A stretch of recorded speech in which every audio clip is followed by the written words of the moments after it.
It's time now for Carter's Corner. Everything Bay Area sports on the Northern California Sports and Entertainment Network. Here is your host, Carter Kim.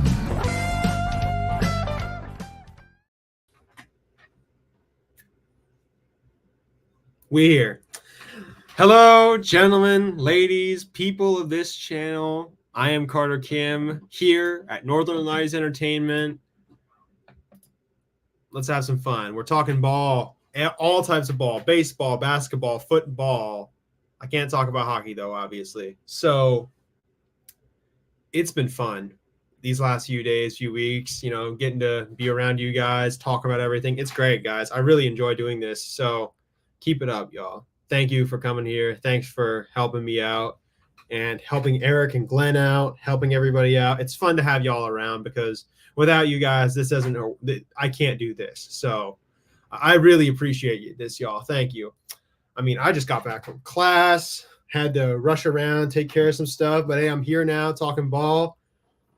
Listen, I'll say this. As a fan of the 49ers, who's watched this team do pretty badly these past few weeks, at least we can say we're not the Cowboys or the Giants, because the Cowboys and the Giants yesterday played so badly and the game was so horrible because Thursday night football is always bad. I honestly think it's good to be in a situation where we have Kyle, where we have Brock Purdy, where we have Christian McCaffrey, where we have guys like that to trust. Well, we don't have a lot of those guys right now because they're injured, but it's good to have that around. And looking at that game that happened last night, which I forgot to mention, very sorry, that's a bad game. That was such a bad game. There wasn't that much about it. The best player in that game, Malik Neighbors, had to get carted off with a concussion. So prayers up for him. Hope he gets better, because concussions aren't a joke, and you'd hope that he gets better, because you really need to see it. You really hope a guy like that can keep playing, because he has like the second most receptions in the league as a rookie. So that's pretty damn cool. But great player. Hope he gets better. As for the Dallas Cowboys, listen, everyone can say a lot of BS about the 49ers not winning a Super Bowl or this or that or whatever, but we can always say we're not the Dallas Cowboys, which is always fun, because I hate the Dallas Cowboys. I hate their team. I hate their coach. I hate everything about them as a team, because they just exemplify arrogance and idiocracy in sports. Listen, 49ers fans, we're not delusional. We aren't delusional about how good we are. Yeah, I think we're really good, but I also think that we can improve a lot. Dallas Cowboys fans always think they are them. They are the best. They have no problems.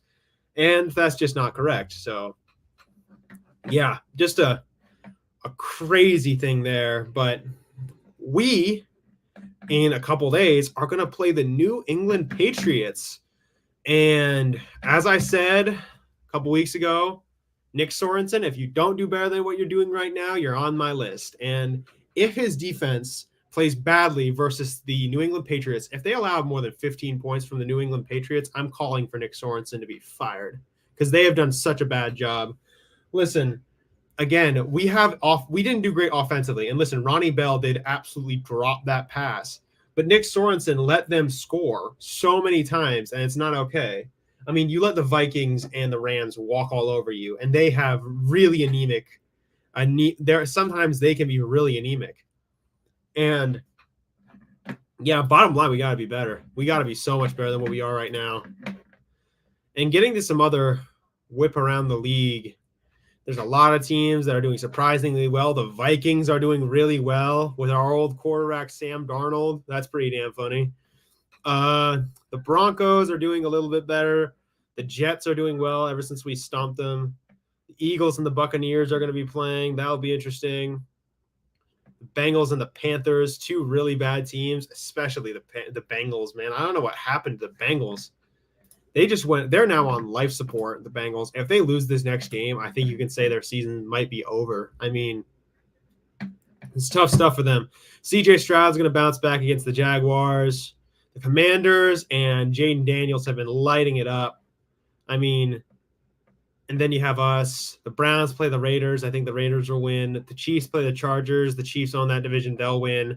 The Bills play the Ravens, and I think the Bills are like probably the best team in the NFL right now. The Chiefs are still trying to hit their stride, but I think they're also good. But yeah, a lot of whip around sports right now. October's about to come around. We're about to have the NBA come back as well. October for baseball. I mean, yeah, it's going to be a really, really good time. I mean, really, I can't wait to see the NBA return because I've always loved that. But yeah, it's going to be fun. Things are going to be awesome when they get back to what they have been. But yeah, it's going to be a great time, y'all. Gonna enjoy myself. I need to know what's the opening day for the NHL. Okay, October 8th. Okay. So we're going to be getting into that time of the year where like all of the sports are like overlapping, where we're basically going to have all of the great sports overlapping with each other. We're going to have basketball coming back, hockey coming back. Hey, Moji, good to see you, man. Good to have you here. So we're going to have hockey and basketball coming back. That's going to be fun. We're going to have baseball overlapping with that. That's going to be awesome. Then we're going to have the NFL obviously continuing their season. Man, it is going to be a great time of the year to just watch sports in general. I mean, looking around, things are going to be so great in that regard. But yeah, it's going to be interesting. But yeah, an update though for the MLB wild card. The Baltimore Orioles and the San Diego Padres have both clinched their spots in the wild card officially. I think that the Padres are probably not going to win the division because the Dodgers, I think, just beat them twice, if I'm not mistaken. Let me just get that up. Yeah, they just lost to the Dodgers twice, so that's not going to happen. But looking at the rest of that, the AL wild card, I'm actually just going to put it up on the screen because I kind of want to emphasize this a little bit more. Here we go. So looking at the AL wild card, it's pretty much wrapped up. I mean, Detroit, Kansas City, Baltimore, Minnesota is, yeah, they're done. Minnesota's done. Minnesota is completely done. They have lost seven of the last 10. They just went anemic in September. They haven't played well. And they're now 3 games back of the Tigers. So right now it's basically the Kansas City Royals and the Tigers fighting for who's going to be the second seed in that wild card spot. But that will be good. But on the other hand, down in the National League, the Mets, Diamondbacks, and Braves are all this close. They are tiny. If anybody makes one wrong move, they are losing it.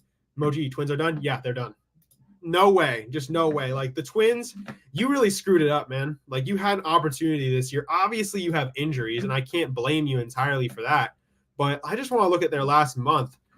Let's look. They started out, ever since the All-Star break, they've been a little weird. I mean, back in the beginning of August, they were okay, and they had some good moments, but then they had like a couple losing streaks. And they started relinquishing that second spot. And this last month in September, they have been absolutely paltry. They haven't done anything good. Mets and Braves are going to be hectic to the end. Yeah, the Mets and the Braves, neither of them are relinquishing it. Like Mets, Braves, and Diamondbacks, all 3 teams are within 1 game of each other. If anybody makes one mistake in that situation, then the other one's going to pounce. So basically what the Diamondbacks are going to have to do, they can't lose to the Padres. They have to at least win those next 2 games versus the Padres to go to October. And then the Mets also have to beat the Braves a couple of times. So all things considered, that's going to be very close. It's going to be inches, in my opinion. One wrong move, then it's all going to come crashing down from one team to the other. For the Braves, listen, it's been a tough year. And they do want to go to the playoffs, but here's the thing. This year was a lost year from the start after Acuna got injured, and then injuries just started to pile up down the stretch. Riley, Albies, and all these other guys just slowly started getting injured, and everything went wrong. And that sucks, obviously. And you can't obviously help that because, it sucks, and things just went wrong for them. So it's a lost year. But I think they can hold their head high knowing that next year they'll have Acuna back, Everybody will be fully healthy. Strider will be back as well. That'll be cool. But you definitely are going to be thinking, what could we have done this season if we could have been healthy? Because that's really got to suck in a lot of ways. But then you look at the Diamondbacks. Hey, the Diamondbacks have had a great season. They have the best point differential or run differential on any of these teams. They play great. It's just here at the end, they just got spoiled by us a little bit, losing those 2 games. And I know they did not want to lose those 2 games to us. I don't think they should have either. They should have easily beat us. And then the Mets have had a miracle of a season. Seriously, though, because I actually want to go back and look at how their schedule was. I mean, ever since their All-Star break, I don't think there has been a better team in baseball. They had some stumbles versus Seattle, but then they started rebounding and winning again. And then, hold on, let me just let's share this tab right here. So this is the Mets from the All-Star break to now. That's a lot of green. They have this little bump right here, which was not great, and these little areas, which weren't great. But then they played San Diego, and they never looked back. They never looked back at all. I mean, they have been absolutely fantastic since the All-Star break. I don't think it's going to even be if there's one team I think that absolutely deserves all of this, all of the good things that are happening to them, it's the Mets. But then you look at the first half of this year, you're like, oh, that's really bad. Here. Then they have a good winning streak. Then they get absolutely crushed by us, St. Louis, and a couple other teams. This horrible stretch, and they're like, okay, we got to talk and do better. Then they play bad, horrible in May. And they lose to us again here. Then Los Angeles. Then here in June, they tear it up going into the All-Star break, and they bounced all the way back. I mean, you can't do much better than that. That's absolutely impressive, in my opinion. They've been doing great. But this NL wildcard spot, all 3 of the remaining teams are absolutely fantastic. The problem is one of them is going to have to go. I mean, every single one of these teams you can look at and say they're a great team. I mean, the Mets have the whole miracle thing going. They're great. The Diamondbacks are a great, well-rounded team. The Braves have a great pitching staff. You can say to all 3 of them, they're great teams, but one of you's got to go. It's just a tough situation because I like all these teams. It's too bad, man. I really like these guys. I like all of these teams, and I like how they're playing. I love the players that they have on their rosters. They're great. It's a matter of you got to try and find a way to make it to the playoffs without dropping games. Because if you drop 1 or even 2 games, if you drop 1 game, maybe you can bounce back. But if you drop 2 games, you're staring death in the face, and that can be a problem.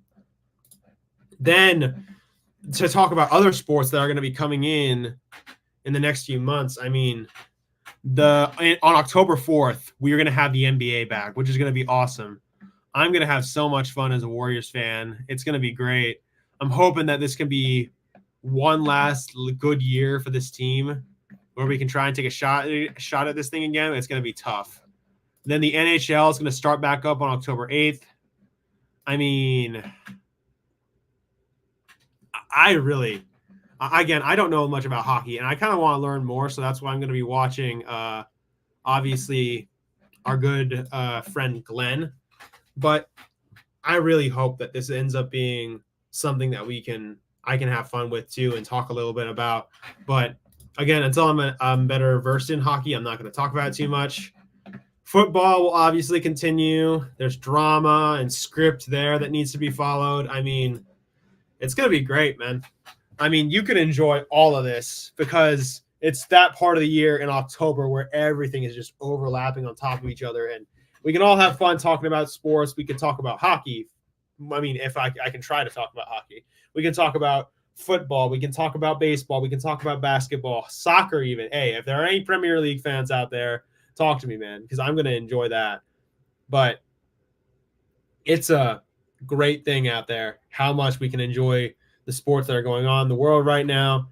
I mean, it's going to be great. But, yeah.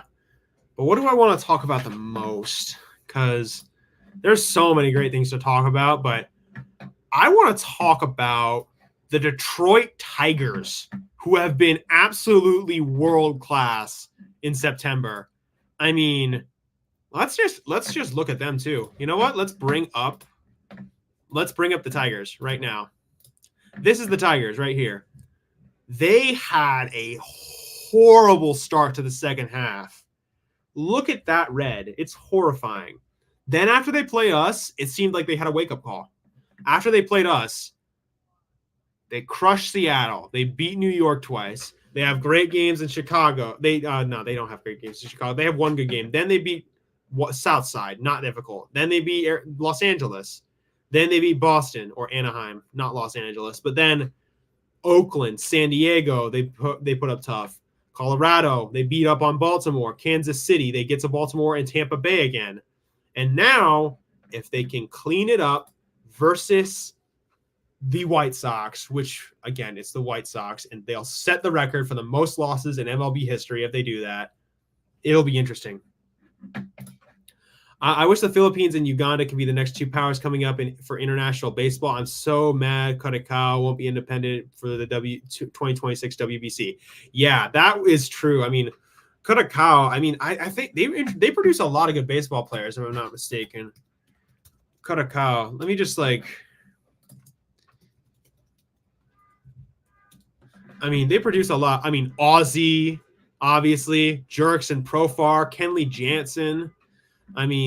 They produce a lot of other great baseball players, and that you really just wish you could have teams like that, because at the end of the day, baseball is becoming a more international sport, and it needs to be talked about more. Countries that are really good at it. Philippines and Uganda, baseball can thrive anywhere, and in countries where you can, find people who are just, who love sports, it's going to be interesting. And it's going to be interesting to see how the Philippines and Uganda will do. But they were trying to get to finally be independent, but they got denied and will be stuck being on the Netherlands. Yeah, that's tough, man. The Netherlands, really? How many good Netherlands players are there? Oh, we have breaking news. Breaking news. We have the lineup cards submitted for the Giants game later today between the Cardinals and the Giants. Listen, that game's not going to be great. I can't wait to see Landon Roop and how he does, because I love Landon and how he's been doing so far. But yeah, Philippines and Uganda are 2 years away and will be projects. But now they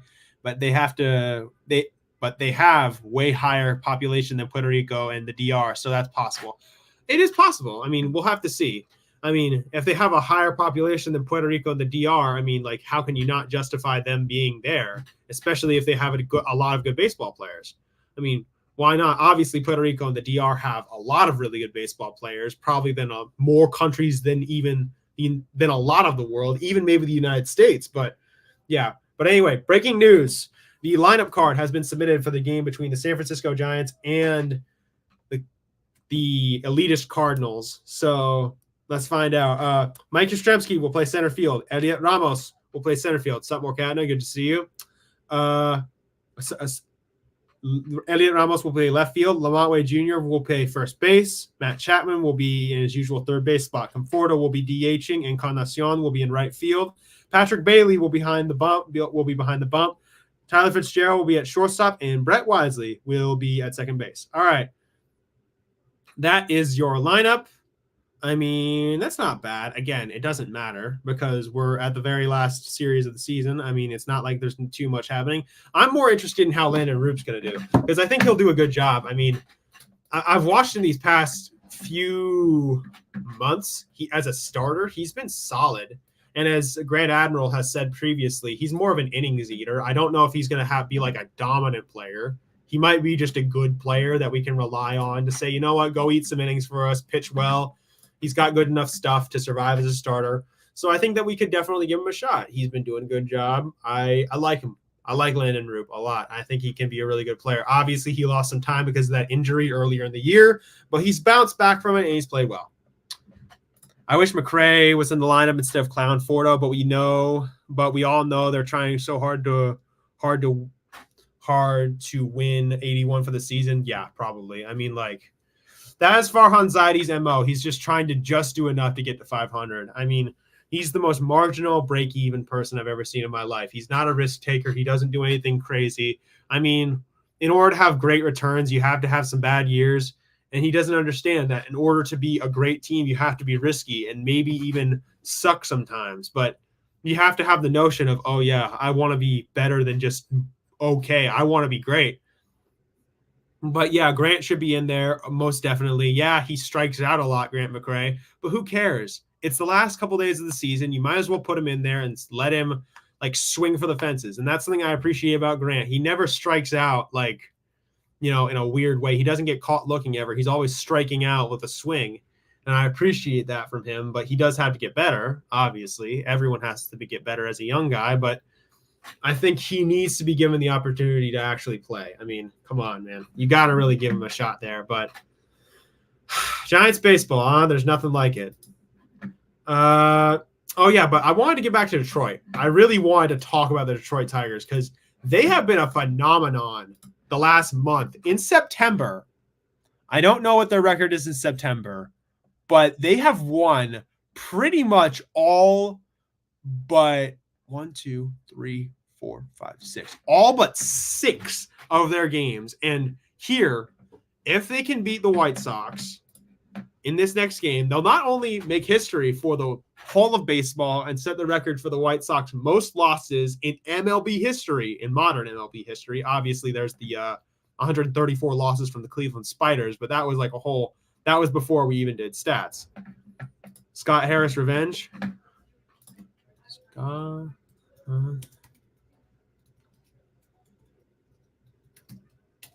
Harris.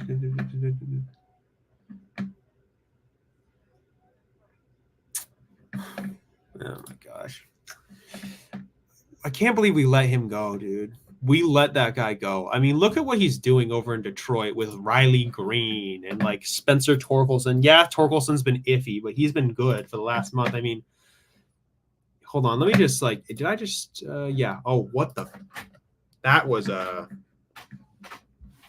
it's a random ad that just popped up there. Sorry, y'all. That was weird, but yeah. Scott Harris is really good. Sad he went elsewhere. Yeah, I mean, Scott Harris has clearly shown that with the roster that he had over in Detroit, things have turned out better. Ever since what's his name butchered all their returns, Alavila butchered all their returns, and everything has just been weird. Yeah. All the championship teams from 10, 12 to 14 are ready to compete with while the Giants are in a hole. All the opposing teams. All the championship teams from 10, 12, 14 are all ready to compete while the Giants are still in a hole. Yeah, which is bizarre because we beat those teams pretty badly, if I'm not mistaken. We did very well. But yeah, looking at how Scott Harris has done, I mean, look at the players on this roster. I mean, some of these guys aren't great, but obviously you have Scooby. Kaider Montero has been doing better. KZ Mize has been doing okay. Kenta Maeda as a starter reliever. And then you look at like their hitters like Ibanez, Torkelson has been okay this last month. McKinstry, Keith, Parker Meadows, Matt Vierling, Riley Green, Terry Carpenter. I mean, like AJ Hinch. I want to give credit to AJ Hinch too. He's done a really good job. He's been doing a great job as a manager and a guy who's been running that team. I mean, I know Hinch can be given crap for all the stuff that he did in Houston, but he's done a good job as a manager down in Detroit, up in Detroit. And Detroit's now gonna probably get the playoff spot because the Twins are just completely broken beyond belief. I mean, Twins absolutely collapsed in September. I mean, especially in September. In September, they've only won 1, 2, 3, 4, 5, 6, 7, 8, 9. The Twins have only won 9 games in September. That's bad, man. They've lost so many games. It's not even funny. Like, and they aren't like massive losing streaks except for a 4-game losing streak, but they are like, they can't get a streak going. They can't get hot. They're not playing well. But yeah, just horrible, man. Just bad for the Twins. But at the end of the day, the Tigers, it's good to see them doing well. I mean, like Riley Green has been great this year. Torkelson's bounced back from a bit of a bad stretch. I mean, it'll be interesting. And now the Royals have got to be feeling really good because they also looked a little bit shaky there. But now they're looking a little better because they just won 3 in a row. But yeah, it's interesting to see how it all shapes up because the current playoff picture is almost set pretty much. I mean, yeah, Detroit's not going to relinquish their spot to Minnesota. They would have to lose 3 in a row, and then Minnesota would have to clutch up, and I don't think that's going to happen. And then Arizona, New York, and Atlanta are basically like they're literally in a dead heat. None of them are going to give up. The Padres have to be feeling so good about how well they've played because now they're locked up for that playoff spot and they don't have to worry about the teams behind them. So they're good. They're in good shape. All these teams are looking good right now. I mean, the problem with the NL wild card race is that all 3 teams are super good. All of those teams could probably have some fun in the playoffs if we watched them. And the problem is one of them's going to have to not play. And I hate that because all of those teams are really good and they probably deserve to play. But we'll have to see, obviously. But yeah, hold on. Let me just turn on my lights because it's dark in here. But yeah, it's been a very, very good season for a lot of these teams. I mean, the Braves have a higher standard, obviously, about how they want to play. But honestly, for most teams, this is a pretty good season, the one that the Braves are having. But yeah, I mean, after losing Acuna, things just kind of went downhill. They started getting fire when Austin Riley was hitting home runs and playing great. Then he got injured along with Ozzie Albies. They obviously had pre-existing injuries like Spencer Strider and a couple other guys. I mean, it's just really tough luck for the Braves. I think they're a great team. They just aren't healthy. I mean, obviously you can chalk that up this year as a Braves fan and be like, okay, we weren't healthy. So things just didn't go our way. But the Braves also have a higher standard, in my opinion, because I look at the Braves the same way I look at the Astros. Like, until you don't do it, I'm going to believe in you. And they might be on the verge of not being believed in as a team anymore because there's going to be a lot of teams next year that are going to be super serious. I mean, the Padres will be serious again. Even if they don't win, even if they win it all, they will be serious again. The Diamondbacks will be serious again. There's going to be a lot of teams in baseball in the NL that are going to be super serious, and they're going to have to compete with the Phillies again and even possibly the Mets. The Marlins will be healthy again. I mean, there's so many teams that are going to be very serious next year, and we're looking at a situation where the Braves might actually have some competition again. Even though they have a good team, they also might lose Max Fried in the offseason, and that's going to be tough. But if they get Strider back, they'll be okay because he's got to recover from his Tommy John surgery. But yeah, just a tough show for those guys over down in Atlanta, especially considering how hard they're fighting. I know these guys are great players, but it's just not great.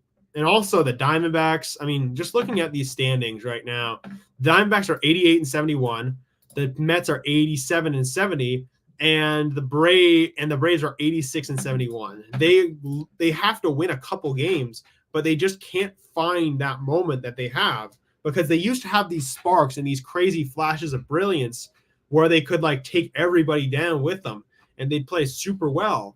But the problem is when they're in these situations where they're just so banged up, they basically just couldn't stay healthy the entire year. Not to mention a lot of their relievers got injured. Minter got injured. They shipped Matzik off to us, and Matzik didn't even play a game here. I mean, banged up, lost and undone without Ronald Acuna. I mean, and Spencer Strider. I mean, they just are a little unlucky this year. They kind of got hexed. I don't know. They'll be back next year, but it's going to be interesting. And then looking at the other wild cards, I mean, New York, I wonder all the time, is New York going to be able to do what they're hoping to do? Because this year for the Mets was looking like one of those years where it was like, oh yeah, like we're not really going to do anything. They're kind of punting to 2025. when they were assembling a team that offseason, they were buying a lot of mid-tier free agents that were kind of like, oh yeah, we're going to ship these guys at the trade deadline and get some guys back for them because we want to build for the future. And those teams can use those mid-tier free agents. But it ended up being all those mid-tier free agents had like career years for them. Minaya, Severino, guys like Quintana, other great players, even some like guys like JD Martinez. They all had career years out of nowhere. And now it's like, what do you do? Because next year you didn't perform the plan you had this year. So what's the plan for 2025 now? So basically, I think their mentality can't be we're playing with house money, because you're not playing with house money. You're going to the playoffs with a pretty good team. And the question is now, can they do it? I mean, it would be a long and arduous road that they would have to take. So looking at the playoff standings as they are now, they would have to play the Padres, the Dodgers, and then whoever they would make the NLCS. I think that would either be the Phillies or the Diamondbacks. That's such a hard time for the Mets. I think with the momentum they have, they've been playing super well. But the problem is, are they going to be able to beat the Padres? Are they going to be able to beat the Dodgers? Yeah, the Dodgers are banged up. And I think, honestly, I would take the Mets over the Dodgers in a first of three series. But it doesn't look good, man. It looks really bad, actually. And I think that with everything, all things considered, the Mets have possibility to go try and make some noise in the playoffs, go deep in the postseason. But I'm worried for them, because what would happen next year? I mean, if the Mets don't try, if they can't do it this year, they can't say, oh yeah, we're playing with house money, because you're not. You don't have young guys that are going to be able to come in and fill your future. Yeah, Luis Angel Acuna has been absolutely fantastic this year when he came up from the minor leagues, but there are a bunch of other young stars in your farm system waiting to come up.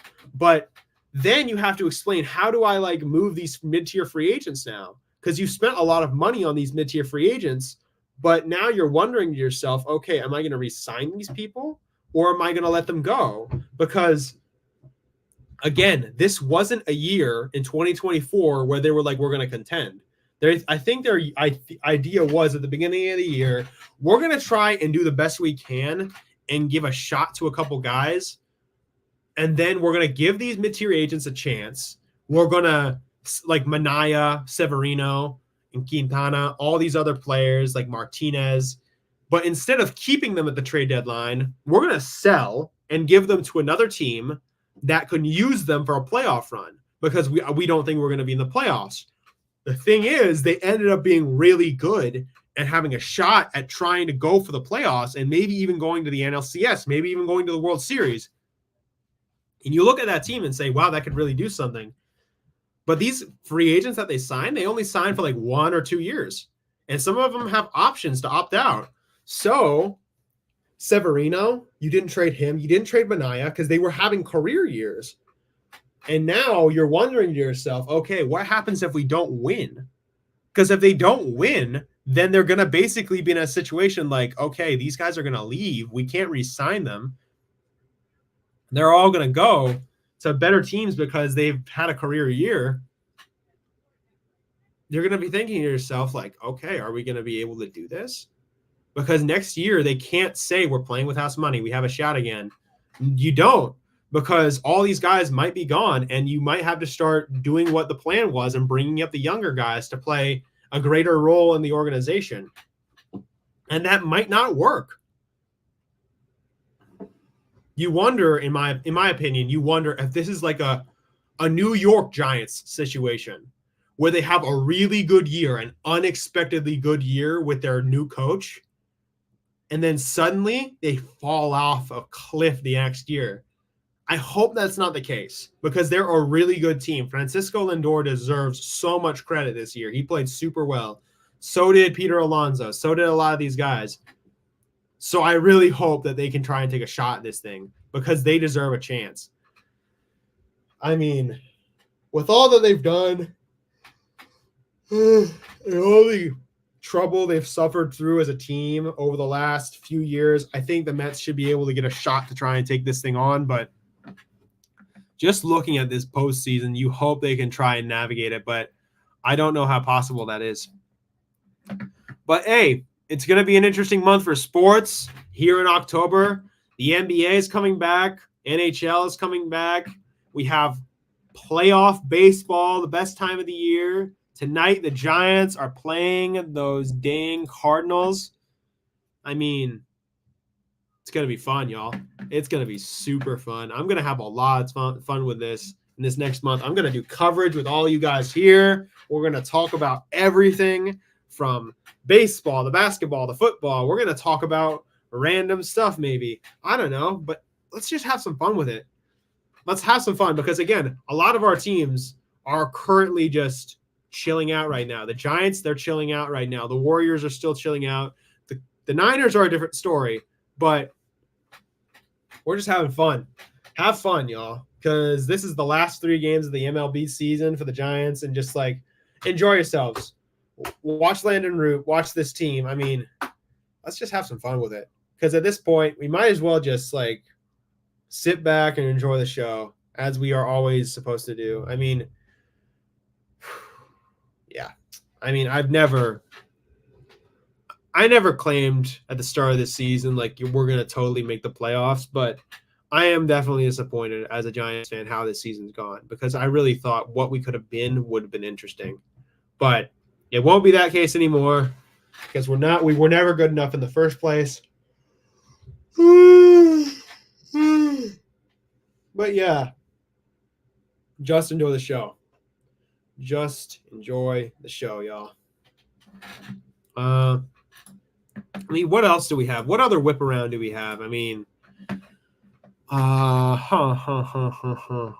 mean, I think, okay, another team I want to talk about. The Washington Commanders have been really good. Like, Jaden Daniels probably is the best quarterback out of that class right now. He's been playing great. I've watched him play. The guy's been solid. He's had some good moments with Terry McLaurin and all these other guys. I mean, it's going to be interesting to see how his career goes. I mean, he's been a great player. But you know what wasn't great? Last night's Thursday night football between the Giants and the Cowboys. I mean, that was just a horrible game. Like Thursday night football is almost always bad. Let's keep it real. Thursday night football is a pretty bad format, if I'm being totally honest, in general. But the games were bad. I mean, it was a low-scoring game without that much impressive stuff going for it. I mean, let's just get the stats out really quick because I want to talk about it a little bit more. Dak Prescott was pretty good. Daniel Jones was okay, actually. Surprisingly enough, Daniel Jones didn't suck. He had an interception, but and a sack, but that was pretty much it. Singletary, the run game for New York was the biggest problem because they got absolutely stuffed on the line of scrimmage, and the Cowboys took advantage of that. CeeDee Lamb was great. Malik Neighbors looks like one of the best wide receivers in football at a young age of like 22 or 21. He looks great, but the problem is he suffered a concussion. I'm hoping that he can get well soon, Malik. I mean, you seem like a really good player and a great dude. I mean, he has the most receptions in the NFL, the most yards in the NFL, the most touchdowns in the NFL. He's been playing great. I'm hoping that he continue to do that because he looks like a great player. And trust me, the Giants need great players. Kayvon Thibodeau gets a sack. Dude, Mike Zimmer's defense is hilarious, man. I love watching Cowboys. I mean, it's funny. They should do away with Thursday night football. Too much money in it now, though. They really should do away with it. The problem is the economics tied up in Thursday night football is so bad. Let me just get Amazon's deal.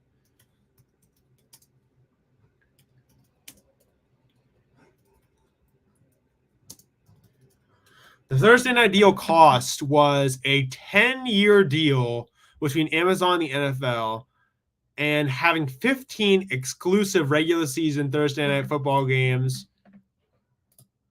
And they paid $11 billion. The economics in that is not good. It's just too much money, as you said, Moji. I mean, the numbers are crazy, but it's the quality of the games is so bad. I don't know why the quality of the games is so bad, but they just are. I mean, I've watched a couple games. I've never been entertained by Thursday Night Football, ever. Sunday Night Football, great. Monday Night Football, great. Sorry. But yeah, Thursday Night Football is just some of the least quality stuff I've ever seen in my life. I mean, there are so many jokes and memes about how bad it is. It's just the quality is depressingly bad. I mean, it's just not good. It's just not good, period. Then just looking at all the previous Thursday Night Football games, like Colts, Broncos, Commanders, Bears, Titans, Jaguars, Commanders, Jets, Commanders, Bears again. Like all of those games, the thing is about all of the games that are on Thursday Night Football, they aren't just bad. They are like horribly bad teams on those too. Let's just look at next week's game, Thursday Night Football. Let's get a look. Buccaneers, Falcons.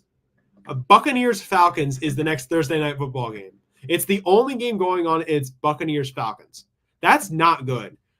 You have bad offensive quality on one side with the Falcons, and you have an okay team in the Buccaneers, but that's not great. Then let's look at another one. Let's just look at all these right now. Okay, to be fair, Thursday Night Football on October 10th is pretty good. It's the 49ers and the Seahawks, and that'll be fun. But that's like the only good one I can see. And then on Thursday, October 17th, it's Broncos Saints. That's the quality of the NFL right now in their games. That's horrific quality. There's no quality there. There's no thought or care in any of these games. It's just so bad. Commanders will take all those games to be on TV. Yeah, they will. Because the Commanders, they're finally revitalizing the team with Jaden Daniels. Josh Harris is actually a serious owner, even though the Philadelphia 76ers have never won an NBA championship in the 21st. He's a Red Wings owner. He's not a Red Wings owner. He's an owner of the New Jersey Devils, the NHL team. I can't remember. But the Commanders, they just kind of want to rebuild their stock because they're finally owned by a competent owner, and they're not owned by Satan's little brother, Dan Snyder. But yeah, it's a really crazy deal that the Commanders have. I think the Commanders are just trying to do better than what they are right now. I mean, they're starting off well with Jaden Daniels. I mean, yeah. But now that evil dude, Dan Snyder, is finally out. He was such a bad owner. He might be having the case for one of the worst sports owners in the history of baseball, football, all major sports. He might be up there. And then let's take a look at all these other Thursday night games. Vikings, Rams. Again, the quality is just so – I mean, the Rams, they've been good, but I feel like they're going to be worse because I think those teams are both bound for regression. Texans, Jets. I mean, CJ Stroud's cool, but, that's pretty much it. And actually, no, that'll be an okay game, I think. Bengals, Ravens, Thursday Night Football. We all know what happened on the infamous last time that they played Thursday Night Football between the Ravens and the Bengals. The Commanders and the Eagles. That's going to be interesting. Steelers, Browns, though. Jesus, that's going to be such a bad game. But yeah, the overall quality in NFL games nowadays is so bad, it's not even funny. We have people commanding about 2 high safeties. That's how bad the quality of the NFL is. I mean, yeah. Oh, my gosh. Oh.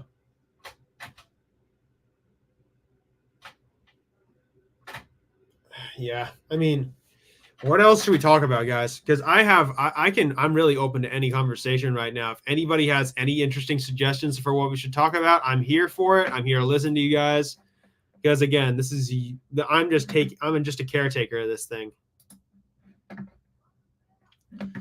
But yeah, I'm looking at the lineup tonight. I don't know what Tyler Fitzgerald is doing in the 8-hole. Yeah, he's had some rough games, but he's been playing well recently. Move him up in the lineup, please. But yeah, it's interesting to see how. I don't know what they're doing on their final games of the season. They are just.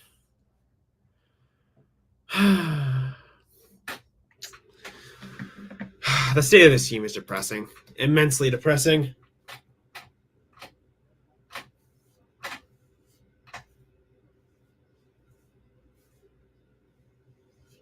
I mean, you know what? I will say this for the Giants.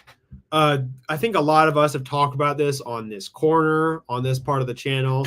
We've talked about how this is the case. I am so glad that we have been able to laugh at the Dodgers, because without them, I don't know what I would do with the state of this team, because we have been not good. And I really, really, really cannot wait to watch the Padres or the Mets curb stomp the Dodgers in the NLDS, because in reality, the Dodgers are not going to win. We've talked about this repeatedly. Their pitching staff is so freaking wrecked. I mean, you know what? Let's do that now. Let's talk about the quality of each team and going into the playoffs. Okay, the Philadelphia Phillies, the quality of their team is fantastic. The starting pitching is great. Aaron Nola, Zach Wheeler, Christopher Sanchez, Ranger Suarez. I mean, the quality there is great. I trust the quality of that team. I think it will be a good quality team. The question is, will they hit with runners in scoring position? Because they've had that demon, and it's been tough for them to overcome. And in order to break the curse and win that chip that they have been so desperately chasing for the last 10 years, they really, really need to just put it all together.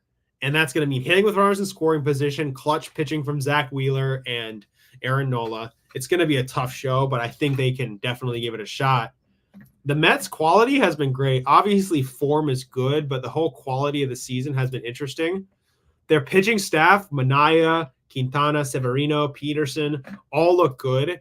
I'm just wondering how well they're going to pitch in the playoffs, because they don't really have an ace. I don't know. I want to check Kodai Senga's injury status right now. Apparently, Kodai Senga is in play for this weekend. Or not. Nope. No. I take that back. I'm very sorry. I take that back. I don't know. This is interesting. Oh, yeah, here we go. This is directly from MLB.com. Senga feels triceps tightness during rehab start. Won't return for the regular season. Triceps tightness is definitely going to be a problem. He won't be able to pitch. So, yeah. Hashtag fire Farhan. Yeah, no, I agree, LD. And it's good to have you here. Welcome to the show. Thank you for coming. We appreciate it. And thank you for expressing your opinion of firing this horrible GM for this organization. But right now, I'm talking about the quality of the playoff teams that we're going to watch this October. The Mets, I was going to say, they don't really have an ace. They have really good pitchers. Manaea, Quintana, and Severino have all been great this year, and Peterson's a good pitcher, but they don't really have an ace. If they had Senga this season, it would have been interesting, but it just didn't work out. He obviously had the elbow issue early on. Then he tore his calf in his first start back. That sucks, man. That's going to be so bad. Oh, my gosh. That's really too bad. But, yeah, they've been on a torrid.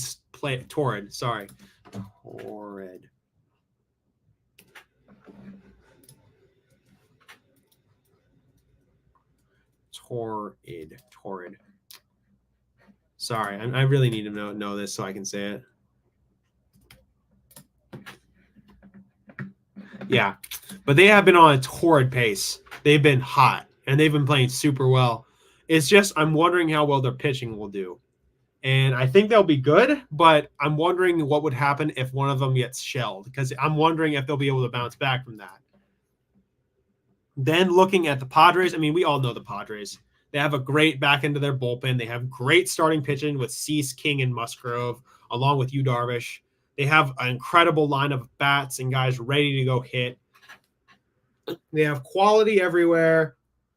They're going to be a great team that has an opportunity to go win it all. The Diamondbacks, my Diamondbacks, the guys who I've picked to win the World Series, they gotta. Listen, I'm staking it on this. Listen, I believe in that team. Their bats are great. Their pitching staff with Zach Gallen leading the way will do well. But yeah, the Mets are interesting. But I doubt they make it to the NLCS. Yeah. So you are right, but here's the biggest problem with that. They face the Padres in the first round. That's just the biggest problem with their attempt to try and even make the NLCS. They are a hot team and they have interest. They have intrigue, as you just stated, but they're just so badly injured. And I'm wondering if they can continue to keep up the pace that they've set. I mean, again, starting pitching's great, but they don't have an ace. And Kodai Senga has just been, they've been beat up. They are hot at the right time, as you said. Yeah, they are hot, and this is the right time of the season to get in the form of like, we need to go mow teams down. But it is interesting because they're going to play the Padres, who have been absolutely world-class this season, and it's a 2-game series. I mean, you really just have to like lock it all in and get ready to go because it's time, Mets. If the time is now, it's now. But then the Brewers and the Diamondbacks. The Brewers are a good team, and they had a good September. The problem is we said the same thing last year when they played super well. Then they got into the wild card. They played horribly versus the same team and got knocked out immediately. So I don't know what to think of them. They're not a bad team. They're just a weird team. And he was on Freeman. The Dodgers could be in trouble. I didn't even know about Freeman. Andy Freeman. There have been negative injury. The x-rays have came back negative. He appears to be good, but the Dodgers are really looking in a lot of trouble for a multitude of reasons. One, the pitching staff, because the only experienced playoff pitcher they have on that roster is Jack Flaherty. He's the only one. He's the only guy who has had quality starts in the postseason in his previous years. Other than that, Yamamoto, rookie. Landon Knack, rookie. Bobby Miller and Gavin Stone are trash. I want to say that for a record. Those two guys are absolutely trash. They aren't good, okay? They're terrible. So I'm going to keep that. I'm going to hold on to that. Clayton Kershaw, injured. Tyler Glasnow is out for the year. They might have Shohei Ohtani pitch, which is absolutely hilarious. Imagine if they have him pitch. That would be so funny.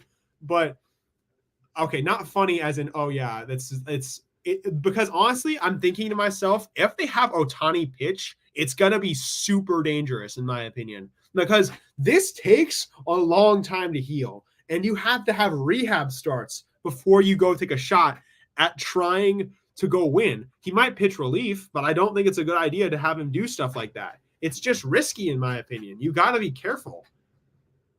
But yeah, for Freeman, he appears to be okay. He obviously got banged up a little bit, but I think he's going to be okay. He's Freddie Freeman, and he's not one to shy away from a challenge. I mean, just ask what he did for the Braves in 2021.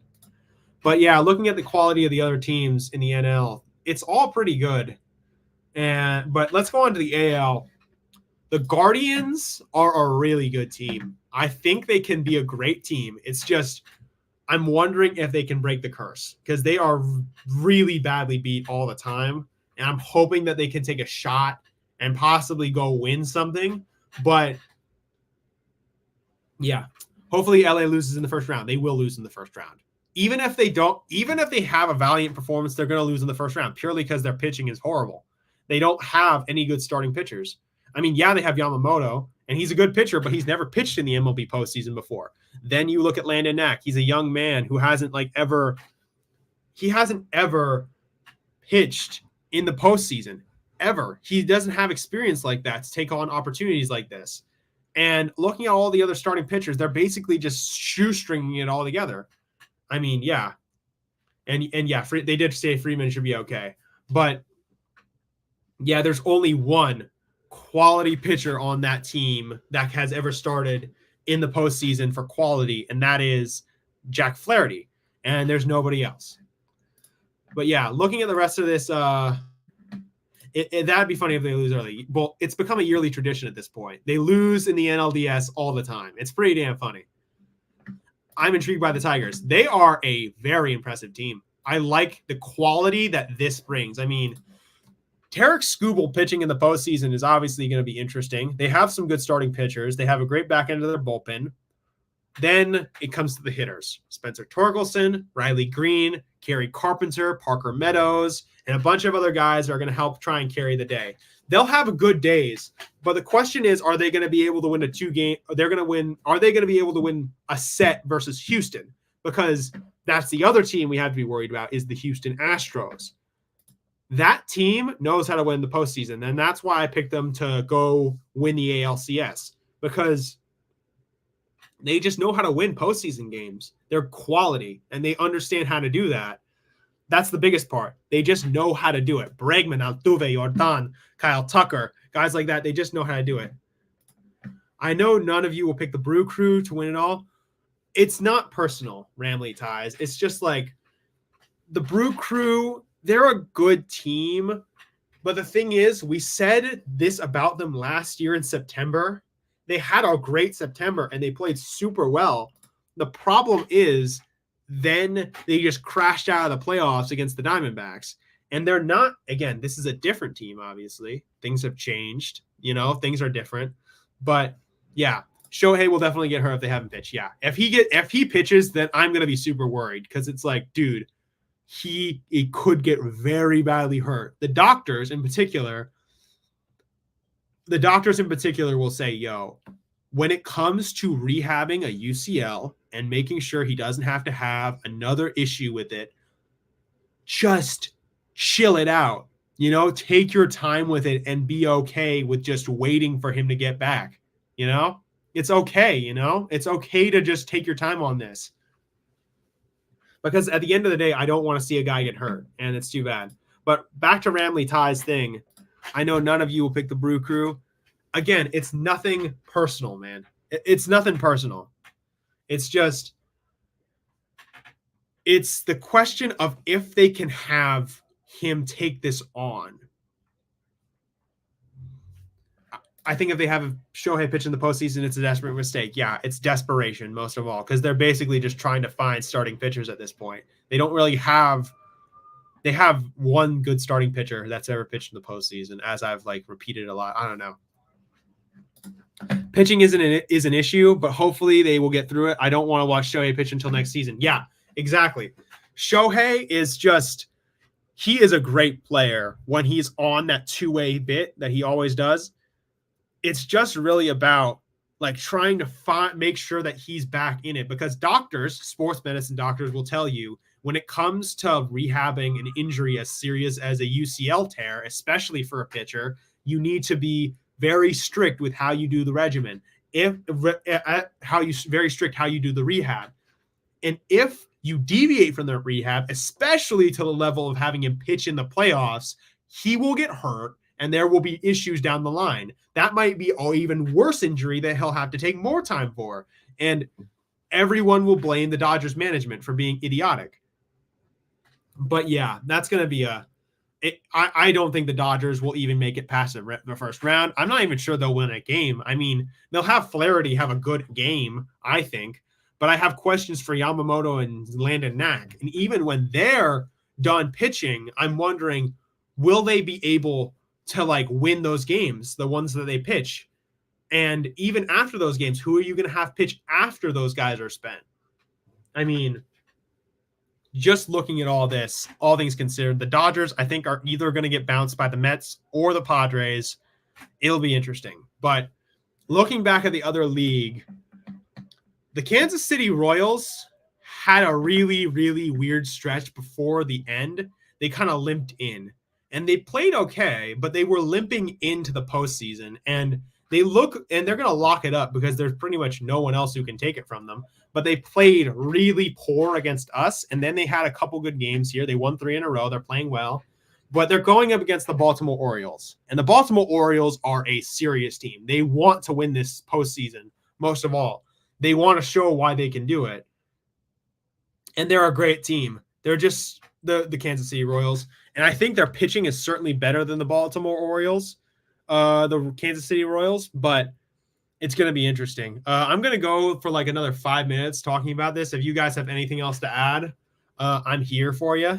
But yeah, Chokeshaw hopes to pitch in the playoffs. Listen, you think the Dodgers would have learned by now? Like, you really think the Dodgers at this point of time would have learned by now that Clayton Kershaw is not a good postseason pitcher? Listen, Clayton Kershaw is one of the best pitchers in Major League history. If I said he's a horrible pitcher, he shouldn't pitch in general. No, he's a great regular season pitcher, but he's like the MLB equivalent of Dan Marino. He has really good stats in great games, great years of baseball, but he just gets beat. He has these horrible playoff games. He doesn't win the whole thing, and it just sucks for him, not for us as Giants fans, because it's always fun. But yeah, unlike previous seasons, there's no clear favorite in the playoffs. All 12 teams are kind of equal.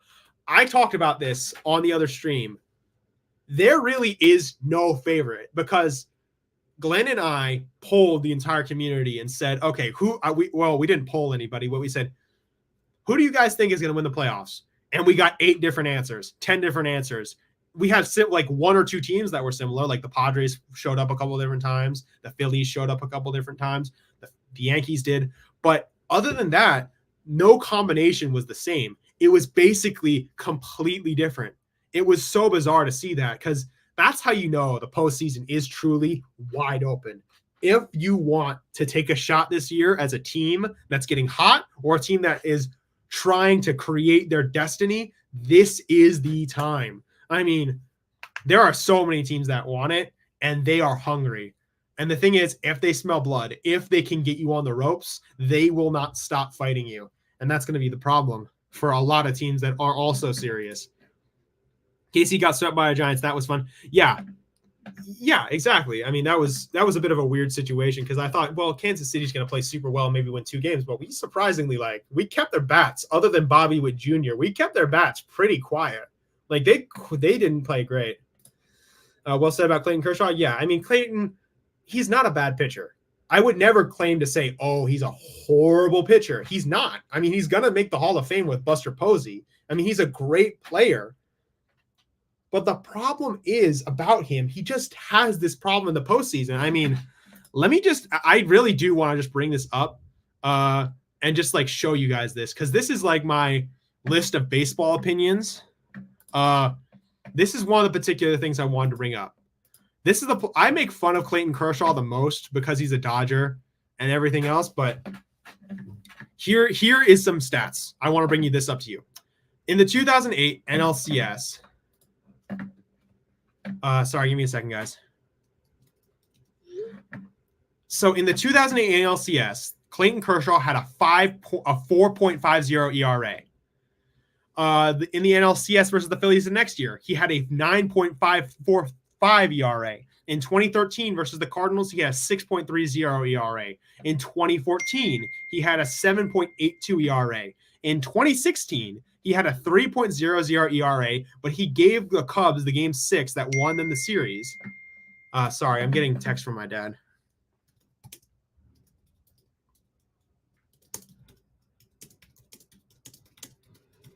Sorry. And in Boston, the 2018 World Series, he has a 7.36 ERA. In the 2019 World Series, or the 2019 NLDS, he has a 7.11 ERA. In 2022, he has a 5.40 ERA. And the pièce de résistance in 2023, he has a 162.00 ERA.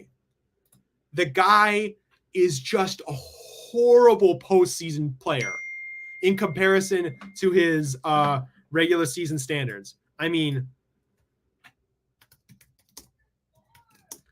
okay, seriously, I'm going to bring this up right now just to emphasize that, because looking at his postseason numbers, you think this guy's a bad pitcher, but his regular season ERA is a 2.50.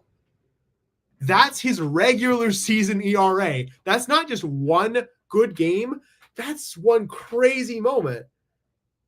But yeah, but anyway, it's not about, like hating Clayton Kershaw. He's a great pitcher, but it's just a matter of he just can't get over like that one moment of like, I need to win this. And he has all these moments that are even crazy. Even when they won the short season, the World Series, Kershaw lost. Yeah, it's just, it was a shortened season, to be fair. Ramley Tree, the Dodgers will win it all. This team feels a lot different. I can't say exactly what it is, but it's different. Listen, I think your team is just so badly injured. Glasnow, Kershaw. Yes, Kershaw is injured, but that's like, again, Kershaw is a good player, but they're not probably going to put him in the postseason, but Glasnow, most of all. And also Walker Buehler looks really shaky. I'm not going to say he's a bad pitcher this year. To be fair, Buehler's been injured, but he hasn't looked great. And you have two rookies who are going to start in the playoffs, which are Knack and Yamamoto. And the only guy who I can say is like really good enough to start in the postseason for you guys is probably Flaherty.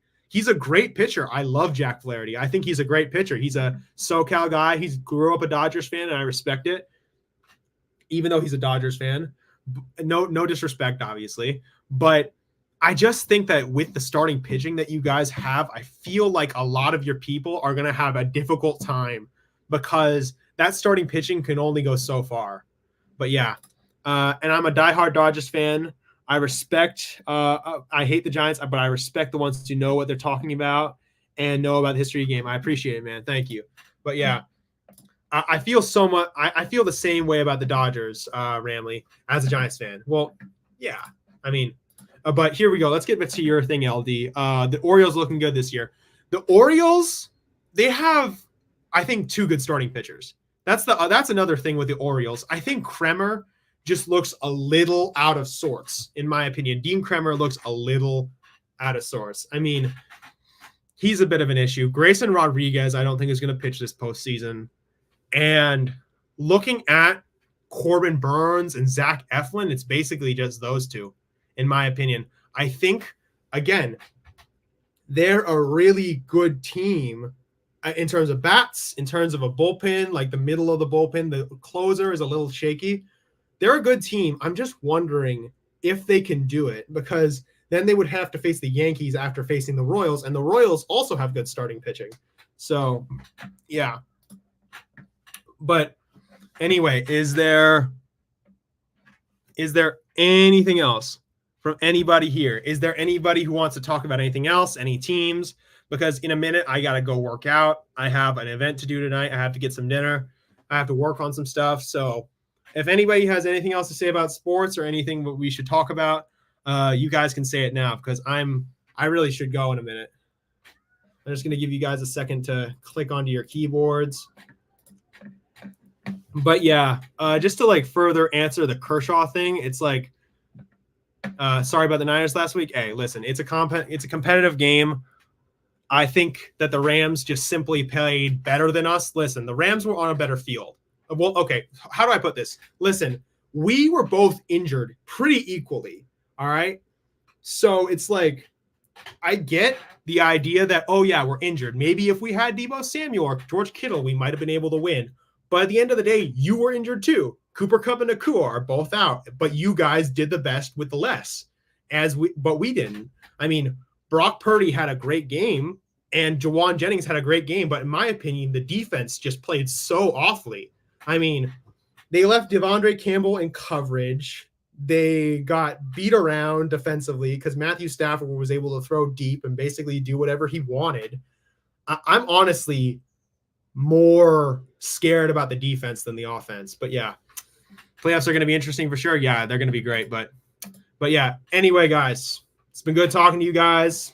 I'm glad to have you guys around. I went a little longer today because I really loved what I was hearing from all of you. So if you guys want to talk about sports, whether it's baseball, basketball, or whatever, or football or whatever, you want to talk about soccer, I'm a Manchester City fan.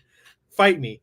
I'm kidding, obviously. But if you guys want to talk about that type of stuff or just converse about whatever might be going on in your head about sports, come around, come talk to everybody. Yeah, the Rams did earn it. Begrudgingly, they did earn it. They played better, bottom line. But yeah. But hey, guys, if you guys want to talk about sports, you want to talk about whatever that may come to your mind about what's going on in your sporting life, I mean, it's just come around, talk to me. talk to Eric, talk to Glenn, talk to whoever. Just have some fun, y'all, because this channel is not just about me. It's about you guys, about talking about sports in general. So, ladies and gentlemen, it's good seeing you guys. It's good having fun here with you guys, but I got to go. It's been good talking with y'all. See you later. You've been watching the Northern California Sports and Entertainment Network, a Northern Lights Entertainment broadcasting station.